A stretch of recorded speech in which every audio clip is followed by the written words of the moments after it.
All right, y'all, what to do? Your boy is back on the grind. One more time, your boy is back at it again. And in this video, we're not working because I have been working on this thing for several hours and over the past, several days here and there. So I just want to show you that everything ain't what it seems to be on YouTube and everything doesn't go as planned. This is one of those videos, you guys. So this is strictly just me talking through it and showing you the struggles that I'm coming across and the interesting things that I'm finding with this car. Now, although this K5, I keep calling it a car, I don't know why, but this K5, although it looks good on the outside, there's definitely some issues with it mechanically and underneath the car and all kinds of stuff, you guys. So I literally have been cleaning for hours and hours and hours just on one section because there's just so much debris. There's so much oil. There's so much dust, probably from it being painted and all the body work. So all of that have just accumulated on the frame and everywhere around there. And then they just painted over it. They painted over all of it. So I just think they just put some like frame coating or frame paint or something over it, man, and it's just not good at all. So anyways, enough of me talking about it. I'm just gonna show you guys, because this video probably won't be that long, just to show you guys the issues that I'm having. And I don't even know where we will attack it or how we will attack it, but we will get it done. So anyways, if you're new to the channel, definitely think about subscribing, hit that notification bell, all that good stuff, y'all. My name is Mr. Griffin 23. I'm trying to get this K5 back on the road for the wife, and hopefully we'll make it happen before the baby's born. So anyways, here we go. All right, you guys, so I have the car on jack stands. I have the garage cracked right now just because I've been cleaning and, using all kinds of sorts of cleaning solution and everything. So I'm just really just trying to air this out right now. So this side right here, I have not cleaned yet or attacked, only have taken off the whole front suspension. Actually, the whole front suspension is out right now. So, but what I want to do is show you that side, because that's the problem side, at least as of right now. And I think this is the side that's going to give me the most trouble. And let me go ahead and put this seat down here real quick so I can sit down, turn on this light. All right, y'all, so down here, look at all that oil and grime, and that's just residue for me actually cleaning it up. I've cleaned up probably 2 full pans worth and paper towels stacked about this high. I've already went through 1 roll of paper towels. Now I'm on my second.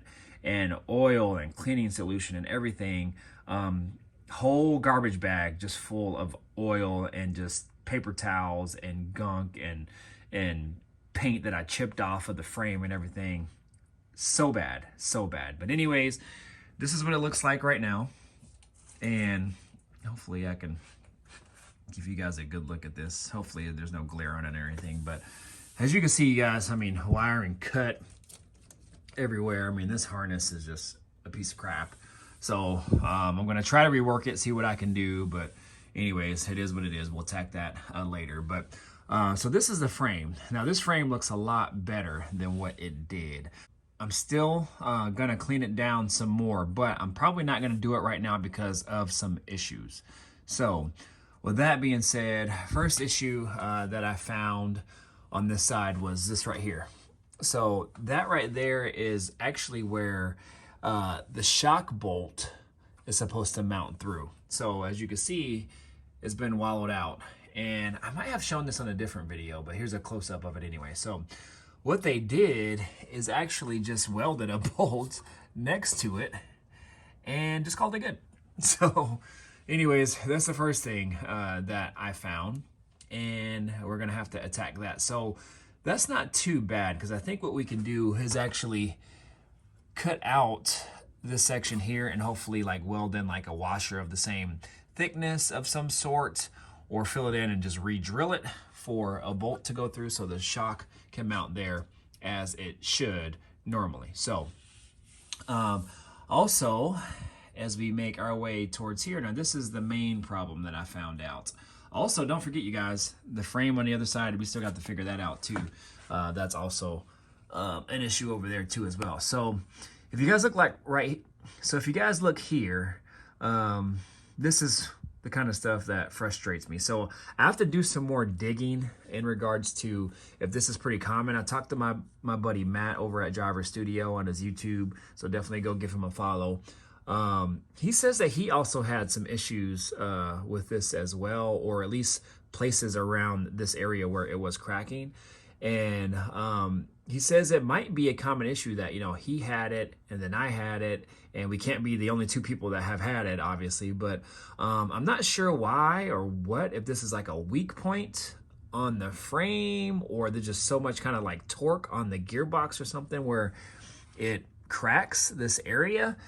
Maybe it's an issue with it not being a full frame or something. I'm not really sure. But anyways, these 4 bolt holes here is where the power steering gearbox mount to. So as you can see, this hole is basically wallowed out and cracked.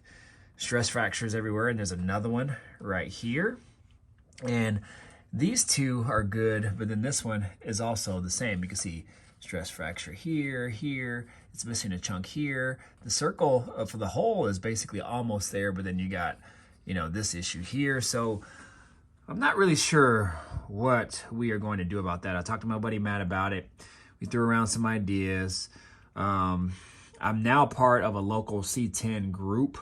So what I'm probably going to do, and he made the suggestion, is maybe just post this up there, maybe get some thoughts of what people have done or what they think, and or maybe I can find somebody that's parting one out, and maybe I can come over there if they're willing to do this, and maybe just cut the section out on the donor vehicle and then cut this section out, make it precise.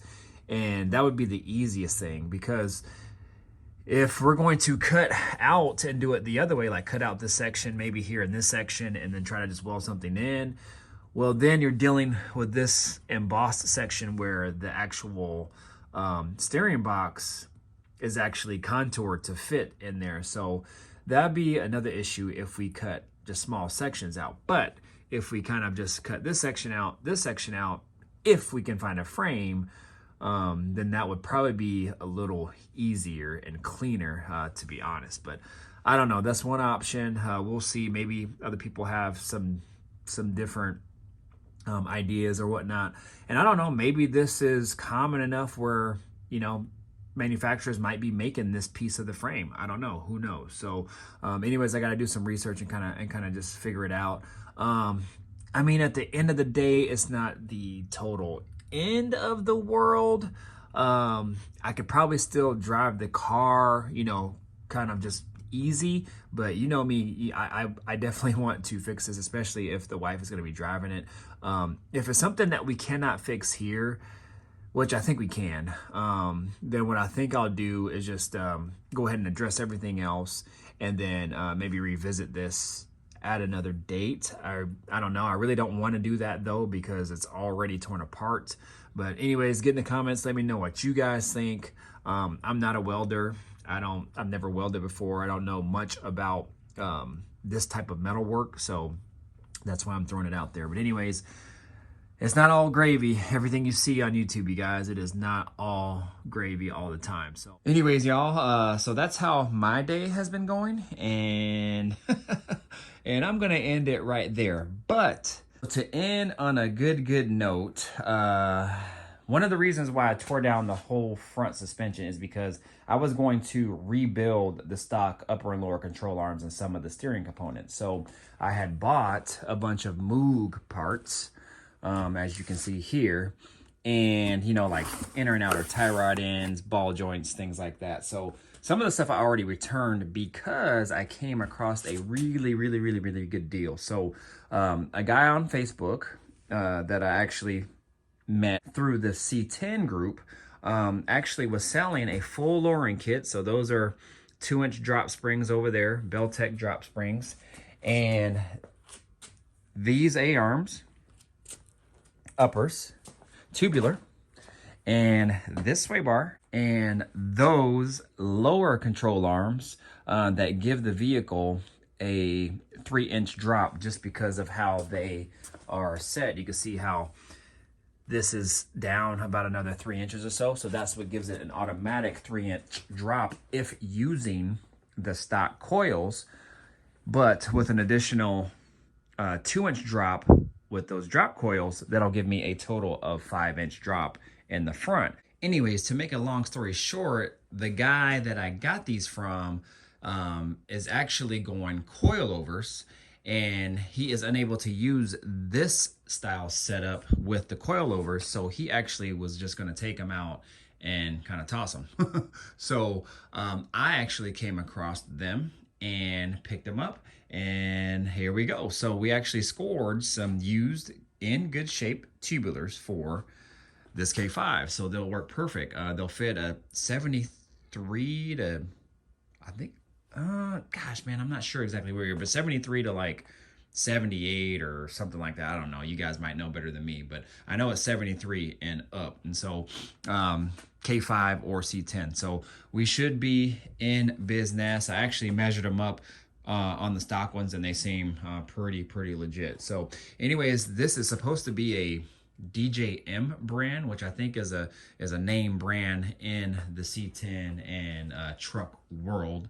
And yeah, so anyways, I'm really stoked about that. Really nice drop springs. Again, Beltec, they look freaking brand new. And he must have been riding kind of low, because down here you can see how it's kind of scraped. It's like actually like that on both of those, but man, really good shape. It's all there. The ball joints actually seem in really good shape as well too. So I think I'm just gonna ride them, man. I think I'm just gonna ride them. I do have some new upper ball joints that I was gonna use for the originals, and I ended up keeping these just in case I wanted to replace these. These ones don't look that bad. Actually, these ones don't even look greased at all, so that was actually kind of interesting how he didn't even grease them. But the boot looks in good shape and everything, so I don't know, I might just leave it and run it. So the only thing with these, and I've come to find out on a lot of these truck control arms, is these openings here where these control arms mount up to the bolts up top here. I'm not sure if those are like 3/8 thick or not, and these might be like 1/2-inch openings. Well, I'm finding out that a lot of these control arms have these bigger openings, and I'm not really sure why. The only thing I can really think of is I think the heavier duty trucks, like the 3/4 tons, C10s and whatnot, they're just beefier suspension components, and I think they have the thicker bolts on the frame here, if I'm not mistaken. I have been doing some research, and that's what I've kind of come across, but I'm not too sure why. So you can definitely tell that it was an issue because somebody put some sort of bushing in here, or sleeve in here, to kind of help compensate that, because this actually fits perfect over the bolts that I have right now. So I'm not exactly sure why this one's missing and the other two are also missing.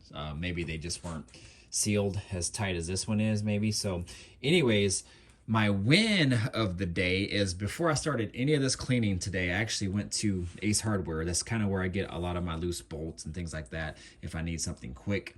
And Ace has all kinds of good stuff, man. Stainless steel, you know, grade 8, all kinds of stuff. Chrome, black chrome bolts, hardware, whatever. So anyways, to make a long story short, I walked in and I got to the hardware section, and within like 30 seconds, I found the part that I needed. And that doesn't happen to me ever. I'm usually in there like at least a good 20-30 minutes just really trying to figure out what I want and what fits. But I got to the stainless steel section and saw these spacers, and I'm like, oh, this one might fit. So as soon as I put it in, it fit perfect, y'all. Like, no lie. Look at that. Look how good that is. Fits perfect. And not only that, it is the exact width, like the exact width that I needed.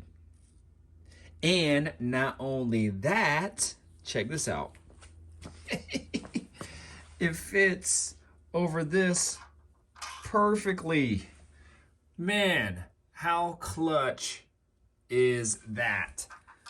I mean, fits over that perfectly. Man, that couldn't be any more clutch. And I was like, yo, if my day starts like this, working on this car, we are going to be in business and be hitting on all cylinders today. So, of course, I had to come across a road bump, and that's that crack in the frame there behind the steering box. But yeah, you guys, I mean, it is what it is. At least I got a win, and that's a huge, huge, huge win for me. So even though this kind of slides in and out, what I think I'm gonna do is actually kind of clean up in here and clean this one, and then maybe just use some sort of RTV or something like that, so that way at least it kind of just stays put. And it doesn't kind of slide around in there. I'm not really using it for, you know, a permanent solution, but that way it just doesn't kind of like, although it won't really move front to back, you know, just to kind of give it a little bit more structure in there. So maybe some RTV or something. I'm not really sure, but if you guys maybe know something else I can use, maybe just give me a couple suggestions, and then I'll try that as well too. So anyways, you guys, that is pretty much it. Again, I don't want to make this video long and drawn out, but we got some wins, we got some hurdles that we have to overcome, but I think all in all, everything is going as it should. So any progress is good progress, and there will always be little bumps in the road, but that's why I wanted to chime in, you guys, and let you guys know it ain't always gravy. All this YouTube magic that people put out, it ain't always it, you guys. It ain't always it. So anyways, I'm gonna go ahead and call it a day, but you guys know what to do. Like, comment, subscribe, share, do all that good stuff, y'all. Again, if you got any suggestions or anything like that as far as that frame goes on the steering box portion, definitely let me know. And again, let me know what you guys think about these tubulars, man. That is a huge, huge score for me, especially with the sway bar, because this car did not come with a sway bar. So anyways, I'm gonna go ahead and get out of here, you guys. All right, deuces, peace out.